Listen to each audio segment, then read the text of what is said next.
Well, hi everyone, and welcome back to the channel and our off-grid home here in rural Spain. It's the height of summer, it's absolutely roasting, and this week we're going to walk you around some of the systems, talk about the associated costs and just a general insight into our off-grid life. Now, in terms of electricity, we are quite literally off the grid, meaning that we generate all our own electricity. So we've got two banks of solar panel, we've got 2,600 watts on our little shed behind me, and an additional 2,000 watts that we only had fitted at the end of last year, giving us a total of 4,600 watts. So even on the dullest days, we've still got something coming in. So within the corner of the shed, we house the rest of our solar equipment, and as you can see, we run a Victron system. So right behind me here, we've got a 5,000 watt inverter. It's a multi-plus, and then we've got two MPPTs, solar controllers, and a servo, and then this black cabinet below, just here, that houses our batteries. So we've got three Pylon-Tech lithium batteries, giving us a total of 660 amp hours at 12 volt. Now, the batteries themselves don't actually look like a standard battery. So if you're from a motorhome or camper van background and you've seen your leisure batteries, for example, your lithium batteries, they look very different. They actually look more like an old stereo stack system, and we can add more batteries to the system if required. And to give us an overview on the system, we've got a servo fitted as well, and that's a mix of hardware and software, and that allows us to look at data and ultimately give us control over the system. Now, during the winter months, I think it's fair to say that we can get some really inclement weather. It might be a few days, or it might even be a week when it's dark and grey and overcast and pretty horrible. And the yield from the solar is pretty limited, so we've got a diesel backup Jenny that's actually linked to the Victron system, and that just tops the batteries up as and when required.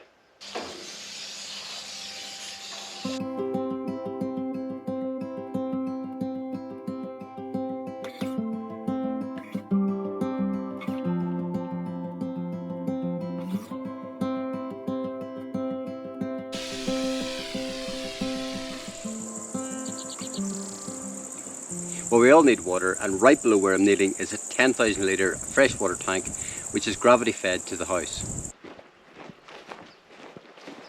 But first up, we need water. That means hooking up the trailer to the car, driving to the local village to collect it.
Well, I've got my hat on today because it is absolutely roasting, and just behind me here in this little house is where the water is filtered, and to my left, in with the gas, there is a pump, and on top of the pump there is an on-demand unit whereby when you open the tap or any of the facilities, the pressure drops in the plumbing system, it calls for water, the pump kicks in, and that's it, you've got your water. Well, I've just mentioned the weather, and I've just come around and had a look at the thermometer here in the shade. It's reading 40 degrees, and I'm not surprised because everything feels really hot. We've had really high temperatures now for some time, you know, never mind the little veggies struggling, we're struggling, and we've got the rest of July and the whole of August to go yet. So yeah, and we've got some family coming out to see us as well, so fingers crossed they don't melt. Now we could of course have water delivered, and the water itself is actually really cheap, but of course you're paying for the logistics. I'm happy doing it myself. I can run up to the village. It takes 13 times to run backwards and forwards to fill up our tank, and it takes about 4 hours to do that. Now it costs 60 cents to almost fill this, and I need 13 of these, and that cost €7.80. That's about £6.80 at today's exchange rate, and our annual water bill, if we were here for the full 12 months, is about €30. That's about £26 thereabouts. Now we have discussed the option of a borehole. There's no guarantees with that. It's a pretty expensive option. It's about €7,000 right now, and that's for 2 attempts. And there's no guarantees that they're going to strike water, and there's no guarantees that you're actually going to get planning permission or permissions to drill. If after the second attempt that you don't strike water, now it's a proper company and they come out and do an assessment and they're pretty good at what they do, but if they don't strike water after that second time, then you've got to pay for your third or your fourth borehole drill, and you're paying per meter, and the average depth at which they're hitting water is about 80 meters. So it's an option that we're happy just to put to one side for now. Alternatively, we've discussed putting in a rainwater harvesting system. That's something I'm really keen on. So we're talking about a 15 to 20,000 litre underground tank, pretty much where I'm stood now. But it's got to be thought about because there's obviously quite an initial outlay, and you may be thinking, are you crazy? You're in Spain, rainwater. But it actually does rain in Spain quite a lot, more than people maybe realise, especially over the winter months. Obviously not so much in the summer. But it's difficult to justify that cost when our water cost at the present is so cheap. So it's something that I think we're just going to put on the back burner and then maybe revisit at a later date.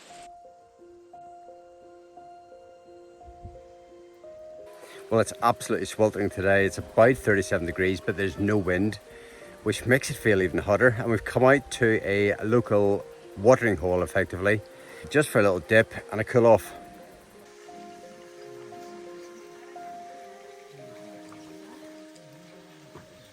So underneath where I'm stood right now is our Pozo Negro, and that translates to black well, and it's effectively like a septic tank. It deals with all our wastewater and all our sewage, but it isn't a septic tank because it isn't a complete unit. It's actually got no bottom in it, so it deals with all the wastewater and all the solids through a natural filtration process, and it actually seeps into the ground.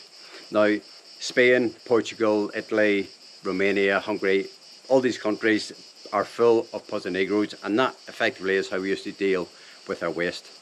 Now for new builds in Spain these days, this wouldn't be accepted, and actually it was only December this year that we actually found out where it was. I'd always wondered where it was, and it was never a problem, but we did, because it was left, we did have a problem because the pipe, the main pipe into the tank actually filled up with toilet roll and basically blocked the system. And if you've ever been in rural locations in Spain and Portugal, in the mountains effectively, and you've used a toilet where sometimes you'll see a little sign that says, please don't put toilet roll down the toilet, and there's a bin to one side, please use the bin, then that's effectively why, because the natural process, that bioprocess, struggles to really break down the toilet roll, and it effectively clogs up the system. Now recently we've had to have the tank emptied and we didn't know where it was, and so this little brick built access point here is a new addition. And just over here you can sort of see where, you know, I've had to dig out. I'm going to put a rotting point in there as well, just in case for future reference. If it does get blocked, then at least, you know, I can access that easily and clear any blockages.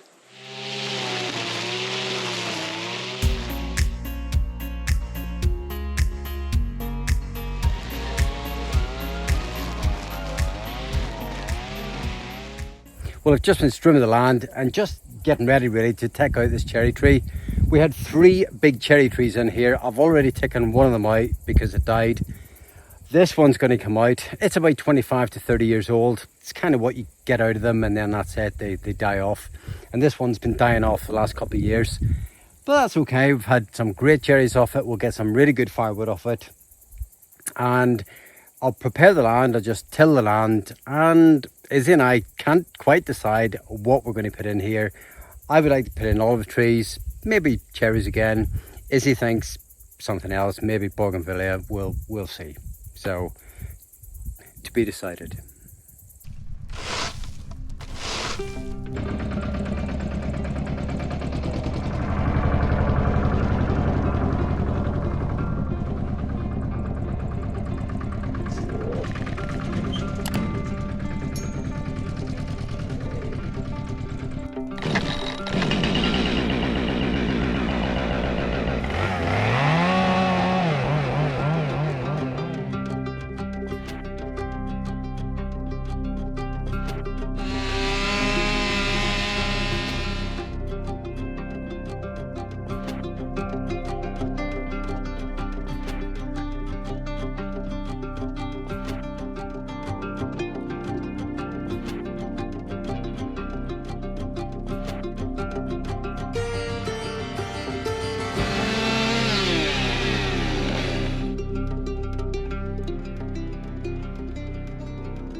But I think this lot will be a tomorrow job because it's early afternoon and yet again it's absolutely roasting.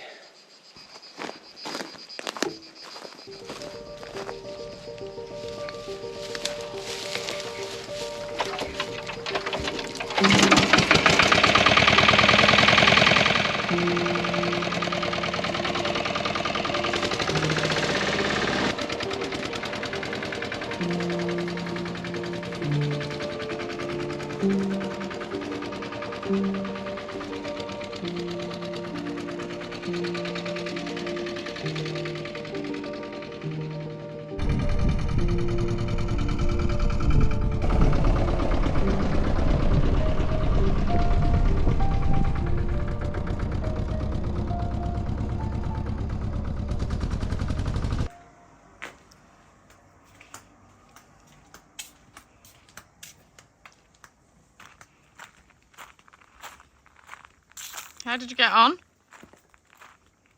Yeah, good. Is it down? It's nearly down. I've got a couple of big, you know, the main sort of trunk, if you like. Just need to sort the side. Okay. It's so bloody hot, actually. It is. In fact, I think it's almost time for the pull. Not like that, it's not. Huh? Absolutely not.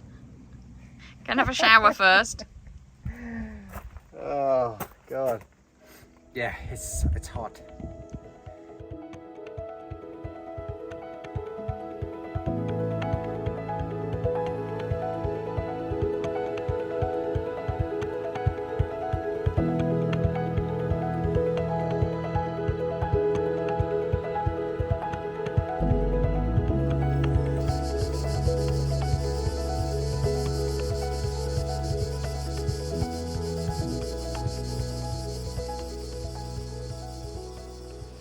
In terms of heating within the property, we've got a 5 kilowatt log burning stove. Now, if we were here for the full 12 months, we'd probably burn between 6 and 8 tons of wood in that time, depending on how mild the winter is. And I cut and source all the wood myself. Now, there's no shortage of wood. And in terms of hot water, we've got a gas boiler and we use one 18 kilogram gas canister a month.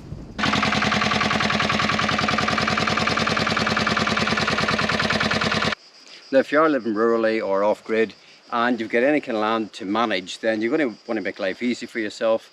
And I bought this little Agria years ago, and it's just a brilliant bit of kit because it's very, very simple. They were actually built at the end of the Second World War by a German engineer, and then I think it's 1958 Hispana Agria actually started producing these for the Spanish market. You'll see them in Italy, you'll see them all over the place actually, and they're perfectly suited for things like small fruit trees, olive trees, that sort of thing, because you know you've got these low trees and these can get, you know, they're very maneuverable and you can get onto the trees, and they're very versatile. Now, it's called a three-wheel tractor because, well, let's have a look.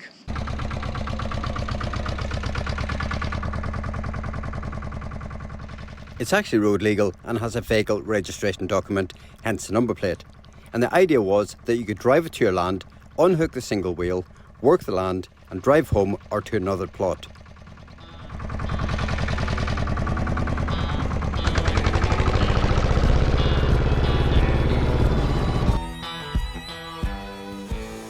Now this thing is a proper little beast. It's a diesel engine, it's incredibly powerful. It's actually got a diff lock on it as well, so it will definitely pull you out of a hole. I did put a new set of tyres on it, so hopefully they'll last my lifetime. And as well as that, I've got a trailer, and the trailer is normally sort of left hooked up to it because it's the one thing that I use more than anything. In fact, it didn't actually cost me anything. I did a guy at the local garage a favour and he gave me the trailer. And you know, in terms of hauling firewood, it has just been brilliant. It's really sort of proved its worth in gold. And I refer to this as a mullah because it has replaced the donkey, the mule, hence the reason it gets called the mullah. And you know, it's just so well suited for this environment.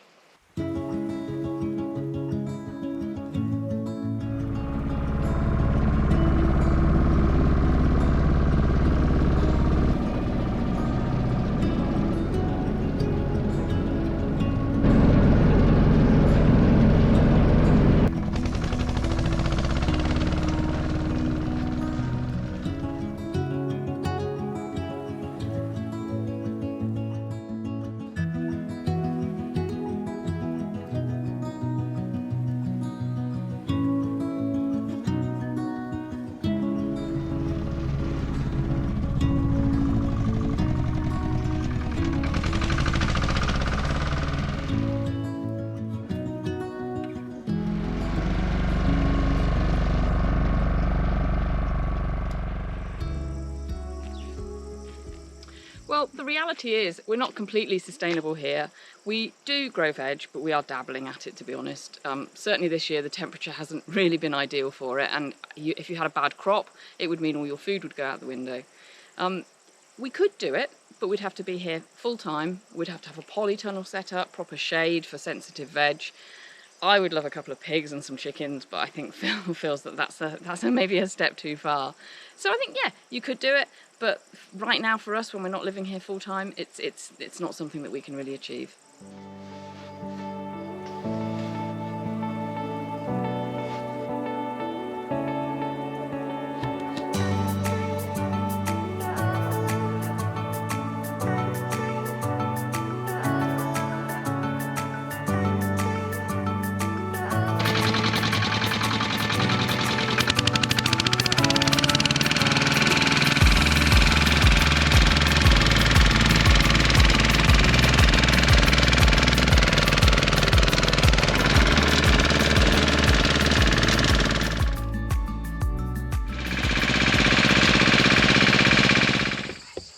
All right, Anne? Yeah, that's the last of the replacement onions in. They're looking much better. I think they were a lot happier in pots in the shade. Let's see how they do.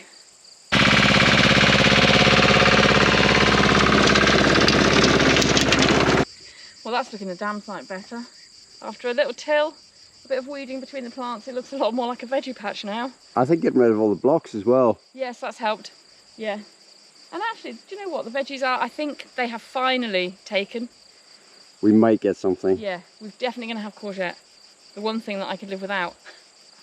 I think we'll have tomatoes actually. Yeah, hopefully. Right, time for toast. Well, that's it for this week. Thank you so much for all the support on the channel, and we'll see you next time round. Bye. Bye for now.